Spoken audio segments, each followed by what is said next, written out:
इसमें at room temperature the RMS speed of the molecule of certain diatomic gas is found to be 930 metre per second. The gas is, तो एक तरीका तो इसमें है कि आप फॉर्मूला होता है मीन स्क्वायर स्पीड का, RMS स्पीड का, √3RT/m। अब ये वाली वैल्यू गिवन है, R की हमें पता है, temperature given, temperature room temperature बोला है तो हम 298 केल्विन होता है तो 300 केल्विन ले लो जाए। तो उस केस में या तो आप m की वैल्यू पुट करके देख लो, m की वैल्यू x मान लो, ठीक है। एक तरीका तो ये है कि ये वैल्यू आप पुट कर लो 930 इक्वल टू √3 इंटू में r की वैल्यू 8.31 इंटू में टेम्परेचर आप 298 केल्विन और डिवाइड बाय में m मान लो आप x। एक तरीका तो ये है सोल्व करने का। दूसरा तरीका ये है कि आप m की वैल्यू डायरेक्ट ही पुट करके देख लो ऑप्शंस में जो हैं उसके तरीके से।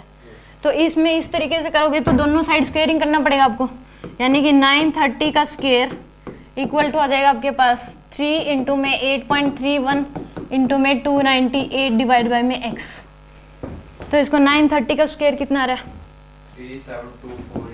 3724 इक्वल टू आ गया 3 इंटू 8.31 इंटू में 298 डिवाइड बाय में x।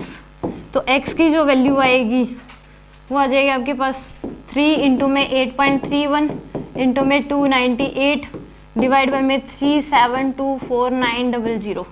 अब इसको सोल्व कर लो, यहाँ से जो x की वैल्यू आएगी तो आपको पता लगेगा कि कौन सा है। कितनी यार इसको सोल्व करने पे 3 इंटू में 8.31 इंटू 298 डिवाइड बाय 3724,900 24900।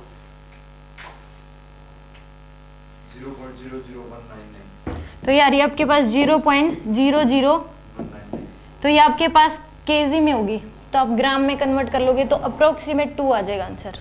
ये किस में आई होगी आपके पास केजी में, क्योंकि सारी वैल्यू अपने केजी में, तो केजी में तो यानी कि ए ऑप्शन आएगा H2। एक तरीका तो ये है, एक तरीका आप m की वैल्यू इन ऑप्शनों में पुट करके देख लो। इसकी वैल्यू 2 इंटू 10 की पावर -3 इसकी पुट कर लो, ये इसके साथ 18 इंटू 10 की पावर -3 फ्लोरीन है, इसकी हो जाएगी 32 इंटू 10 की पावर -3 और Cl2 35 इंटू 10 की पावर -3। एक तरीका ये है।